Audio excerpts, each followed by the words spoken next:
محترم ناظرین and viewers, السلام علیکم ورحمۃ اللہ وبرکاتہ۔ ہم اپنے یوٹیوب چینل علم غوثیہ نیٹ ورک پر اپنے تمام ہی ناظرین اینڈ ویورز کا تہہ دل سے خیر مقدم اور شکریہ ادا کرتے ہیں۔ امید ہیں آپ سبھی حضرات بخیر و عافیت ہوں گے۔ آج ہم اپنے اس ویڈیو میں ایک بہترین ٹاپک کے ساتھ حاضر ہوئے ہیں۔ آپ جانتے ہیں، آپ نے قاری احمد حسن کا نام سنا ہوگا، جو گستاخی صحابہ ہیں، صحابہ کی شان میں گستاخیاں کرتے ہیں۔ حضرت امیر معاویہ رضی اللہ تعالیٰ عنہ جو کاتب وحی ہیں، سرکار کے مقدس صحابی ہیں، ان کی شان میں گستاخیاں کرتے ہیں، لوگوں کو ورغلاتے ہیں اور لوگوں کے اندر لڑائی جھگڑا اور فساد پھیلانے کی کوشش کرتے ہیں۔ لہٰذا بنگلور میں بھی ایک ایسا ہی فساد برپا ہوا۔ جب بات زیادہ بڑھی تو وہاں کے صوفی بورڈ نے مناظرہ رکھ دیا، قاری احمد حسن کو بھی بلایا گیا اور سنیوں یعنی اہل سنت والجماعت کی طرف سے ایک بہترین مایہ ناز عالم دین مفتی اختر حسین علیمی صاحب کو مدعو کیا گیا۔ مناظرے کی شرائط طے کرنے کے لیے قاری احمد حسن بھی بنگلور پہنچے اور مفتی اختر حسین علیمی صاحب بھی بنگلور پہنچے۔ شرائط مناظرہ طے کرنے کے لیے بات چیت شروع ہوئی۔ حضرت علامہ مولانا مفتی اختر حسین علیمی صاحب نے جب ان سے سند کا مطالبہ کیا کہ مناظرہ کرنے کے لیے عالم ہونا ضروری ہے، علمی حیثیت میں دونوں کا ہم پلہ ہونا ضروری ہے، لہٰذا ہمارا جو فریق مخالف ہے ہم سے مناظرہ کرنے کے لیے آیا ہے، وہ عالم ہے کہ نہیں ہے۔ جب ان سے سند کا مطالبہ کیا گیا تو ان پر سند عالم کی نہیں تھی، کیونکہ وہ عالم ہے ہی نہیں تو سند کہاں سے ہوتی۔ اس لیے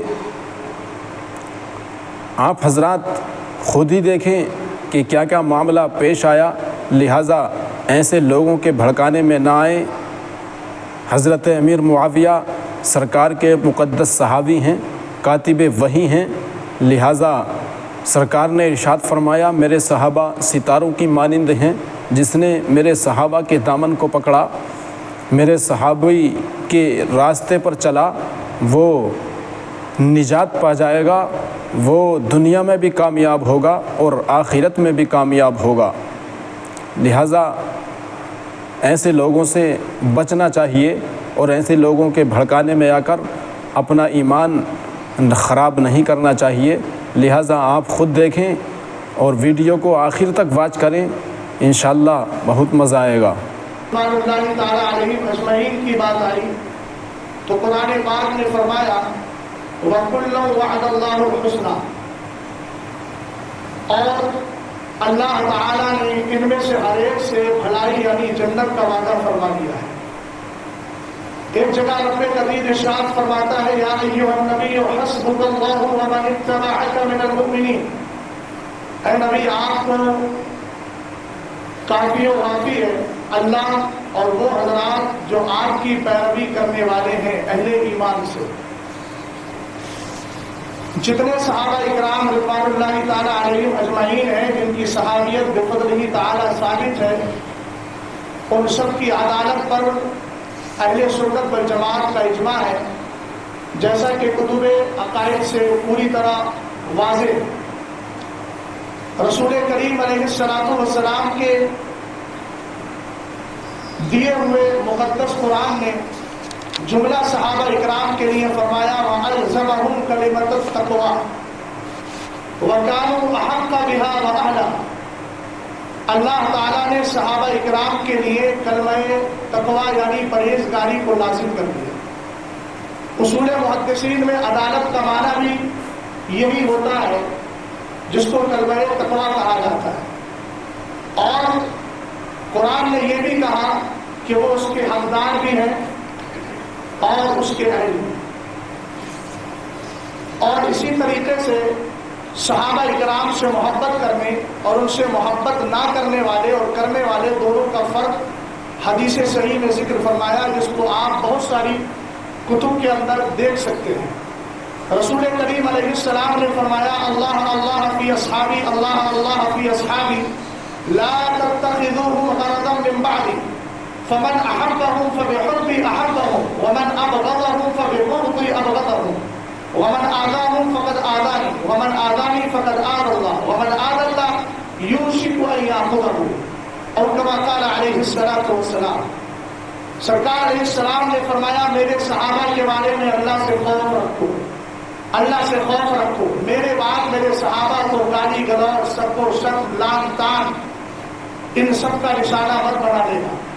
جو میرے صحابہ سے محبت کرتا ہے وہ اس لیے کہ مجھ سے محبت کرتا ہے، اور جو میرے صحابہ سے دشمنی اور بغض رکھتا ہے تو وہ اس لیے کہ وہ مجھ سے بغض اور دشمنی رکھتا ہے، اور جو ان کو ستاتا ہے ایذا رسانی کرتا ہے وہ مجھے ایذا رسانی کر رہا ہے، اور جو مجھے ایذا رسانی کرے گا وہ اللہ کو ایذا رسانی کرنے کی کوشش کر رہا ہے، عنقریب اللہ تعالیٰ اس کی گرفت فرمائے گا۔ کتب عقائد میں ایک ضابطہ بڑا مشہور ہے، الصحابہ کلہم عدول، سارے صحابہ عادل ہیں۔ یہی وجہ ہے کہ اصول محدثین میں جب وہ تعبیر کا جب مسئلہ آتا ہے تو صحابہ اکرام رضوان اللہ تعالیٰ علیہم اجمعین کے تعلق سے کوئی گفتگو نہیں کرتے، چونکہ سارے صحابہ عادل ہیں۔ اصحابی کالنجوم بأیہم اقتدیتم اہتدیتم۔ اللہ تعالیٰ ہم سب کو اسی عقیدہ اہل سنت پر قائم و دائم رکھے، اور اس عقیدہ اہل سنت سے انحراف کرنے والوں سے ہمیں بچنے کی توفیق عطا فرمائے۔ السلام علیکم۔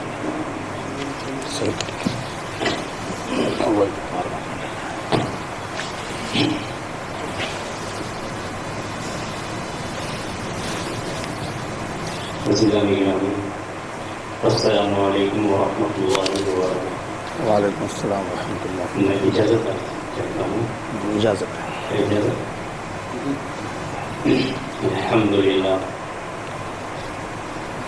الحمدللہ رب العالمین قائل الجبارین والمتکبرین ناصر المظلومین والمستضعفین والصلاة والسلام والبرکات والتحیات علی سیدنا وسندنا وقائدنا ومولانا محمد بن عبد الله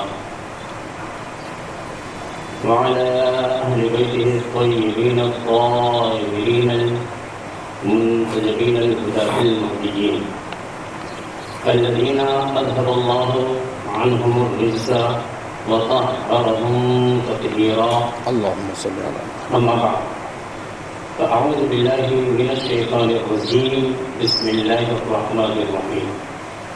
يا أيها الذين آمنوا اتقوا الله وكونوا مع الصادقين، وإذا قال الله تبارك وتعالى في القرآن المجيد والفرقان الحميد إنما يريد الله ليذهب عنكم الرجس أهل البيت وطهركم، إنما يريد الله ليذهب عنكم الرجس أهل البيت ويطهركم تطهيرا۔ وقال الله تبارك وتعالى في مقام آخر قل لا أسألكم عليه أجرا إلا المودة في القربى، وقال النبي صلى الله عليه وآله وسلم إني تارك فيكم الثقلين ما إن تمسكتم لن تضلوا كتاب الله وعترتي، وإن اللطيف الخبير أخبرني أنهما لن يفترقا حتى يرد عليه الفوز۔ وقال النبي صلى الله عليه وآله وسلم في رواية آخر أذكركم الله في أهل بيتي، أذكركم الله في أهل بيتي، أذكركم الله في أهل بيتي۔ محترم ناظرین اینڈ ویورز، دیکھیے جن کے پاس عالم ہونے کی سند ہی نہیں ہے، جو عالم ہی نہیں ہے، وہ مناظرہ کیسے کر سکتا ہے؟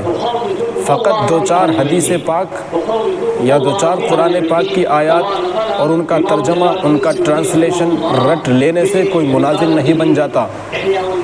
مناظر بننے کے لیے عقلی اور علمی دونوں طرح کی دلیلیں چاہیے حضرات، تبھی کوئی مناظرہ کر سکتا ہے، لہٰذا ان کے پاس تو سرے سے ہی عالم ہونے کی بھی ڈگری نہیں ہے، لہٰذا آپ دیکھیں کہ صرف سيدنا ومولانا محمد وعلى آل سيدنا ومولانا محمد وبارك وسلم صلاة وسلام عليك وعلى آلك يا رسول الله صلى الله عليه وآله وسلم. حضرات گرامی، ہم سب یکجا ہوئے ہیں اس مقصد سے کہ خوشی اور نہایت ہی شادمانی کے ماحول میں، خوش مزاجی کے ساتھ اچھے ماحول میں تہذیب اور تمدن کے دائرے میں رہتے ہوئے جو اس گفتگو کو شنید کرنا ہے، اس کے شرائط پہ ہم گفتگو کریں. یہ بھی شاید آپ ہماری بات سے ضرور اتفاق کریں کہ یہ دلائل لینے اور کوئی واضح لمبے باز قلعے سے کا انعقاد نہیں ہوا. تو ہمیں اس پر توجہ دینی چاہیے. جو اصل مقصد ہے کہ جو آئندہ گفتگو ہونی ہے تو اس کے تعلق سے ہم بات کریں. الحمدللہ دلائل ہر ایک کے پاس ہے، اور ہمیں آپ کے بارے میں یقین ہے کہ آپ بھی اہل بیت اطہار علیہ السلام سے غیر درجہ محبت کرتے ہیں. شاید اس سے کسی کو انکار نہیں. ہمیں امید ہے، آپ سے یقین رکھتے ہیں کہ اس لیے کہ کلام اللہ ہے، اللہ رب العزت نے آل پاک مصطفیٰ علیہ السلام کی محبت پر سوال کیا ہے. تو کوئی اسلام اور کلمہ پڑھنے والا کوئی اسے انکار کر ہی نہیں سکتا ہے. تو آپ کیا نام ہے، جیسے روایت آپ نے تو ایک روایت اہل بیت اطہار علیہ السلام کی، جب آپ معلوم کہ آقا صلی اللہ علیہ وسلم متعدد مقامات پر مختلف لوگوں لہجے میں آل پاک مصطفیٰ صلی اللہ علیہ وسلم کی محبت کا سوال کیا ہے. تو دلائل ہمارے پاس بھی الحمدللہ، لیکن کیونکہ یہ موقع دلائل دینے کا نہیں کیا ہے، شرائطی مناظرہ، موضوع مناظرہ اور ہمارا مصدر و منبع کیا ہوگا، کس ماحول میں گفتگو ہونا ہے، مناظرہ کب ہوگا، کہاں ہوگا، تو اس کے تعلق سے ابھی بھی گفتگو کرنی چاہیے اور دوسری چیزوں کی طرف ہمیں نہ جانا چاہیے. الحمدللہ دلائل سب کے پاس ہیں، نہیں کہ دلائل ہمارے پاس نہیں ہے. تو انشاءاللہ موقع آئے گا تو دلائل پیش کیے جائیں گے. ابھی یہ وقت کیا نام ہے، شروط مناظرہ، شرائطی مناظرہ اور موضوع مناظرہ کے تعلق سے، تو بہتر یہ ہے کہ گفتگو اسی محور پہ اور اسی کے تعلق سے.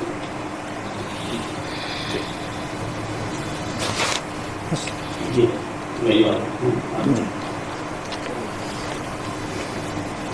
شروع کریں گے تو 10 منٹ آپ بولیں گے، پھر 10 منٹ آپ بولیں گے، اس طریقے سے پوچھ لیجیے اور راضی پوچھ لیجیے ٹھیک ہے نا، اور راضی ہیں پوچھ لیجیے.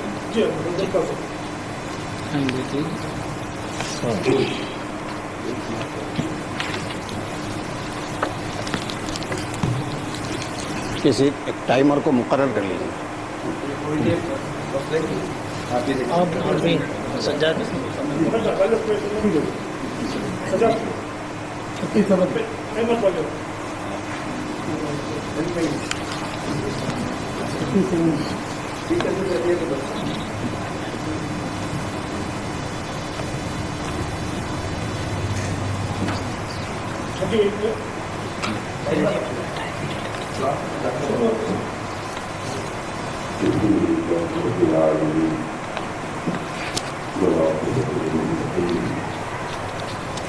والصلاة والسلام على سيد الأنبياء والمرسلين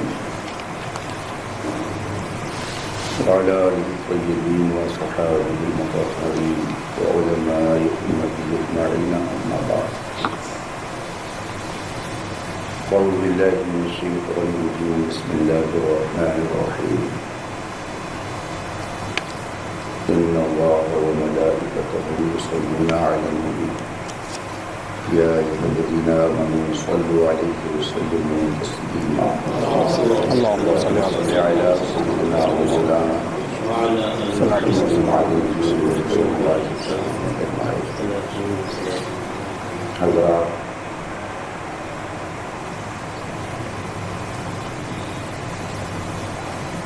اس سے قبل فقیر قادری نے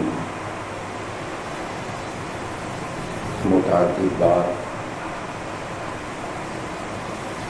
شرائط مناظرہ اور پھر مناظرہ متعدد جگہوں پہ کیا،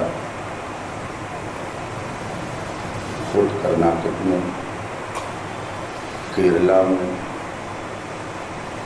آپ کے آندھرا پردیش میں مناظرے کے لیے ہی جانا ہوا،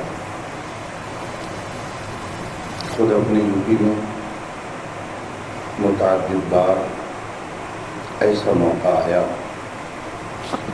کہ رسول کریم صلی اللہ علیہ وسلم کے گستاخوں سے مقابلہ کرنے کے لیے اہل حق سینہ سپر ہوئے، لیکن آج میں یہ دیکھ رہا ہوں کہ دونوں طرف وہ لوگ ہیں جو اپنے آپ کو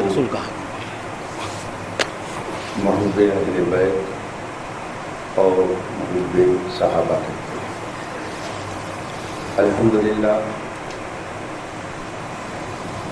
ہم سب مع شمول میرے رفقائے کار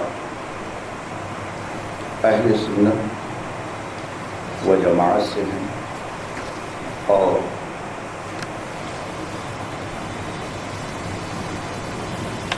اہل بیت اعظام اور صحابہ کرام۔ محترم ناظرین اینڈ ویورز، دیکھیے جن کے پاس عالم ہونے کی سند ہی نہیں ہے، جو عالم ہی نہیں ہے، وہ مناظرہ کیسے کر سکتا ہے؟ فقط دو چار حدیث پاک یا دو چار قرآن پاک کی آیات اور ان کا ترجمہ، ان کا ٹرانسلیشن رٹ لینے سے کوئی مناظر نہیں بن جاتا۔ مناظر بننے کے لیے عقلی اور علمی دونوں طرح کی دلیلیں چاہیے حضرات، تبھی کوئی مناظرہ کر سکتا ہے۔ لہٰذا ان کے پاس تو سرے سے ہی عالم ہونے کی بھی ڈگری نہیں ہے، لہٰذا آپ دیکھیں کہ صرف ان کے حوالہ سے بھی موجود واضح اور آفتاب و ماہتاب کی طرح کتابوں میں روشن ہے۔ اس شخصیت کو موضوع مناظرہ بنانا یہ خود اپنے آپ میں ایک المیہ ہے جو مقام تعجب بھی ہے اور مقام افسوس بھی ہے، لیکن احقاق حق اور ابطال باطل لازم و ضروری ہے۔ ہم الحمدللہ تحفظ ناموس رسالت کی بھی ذمہ دار اور تحفظ عظمت اہل بیت، تحفظ عظمت صحابہ و ائمہ مجتہدین و اسلاف کے بھی نگہبان۔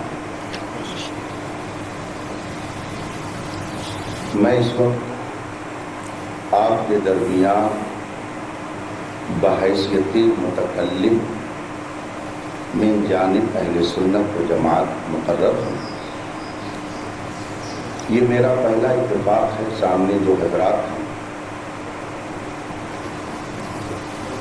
میں اپنے بارے میں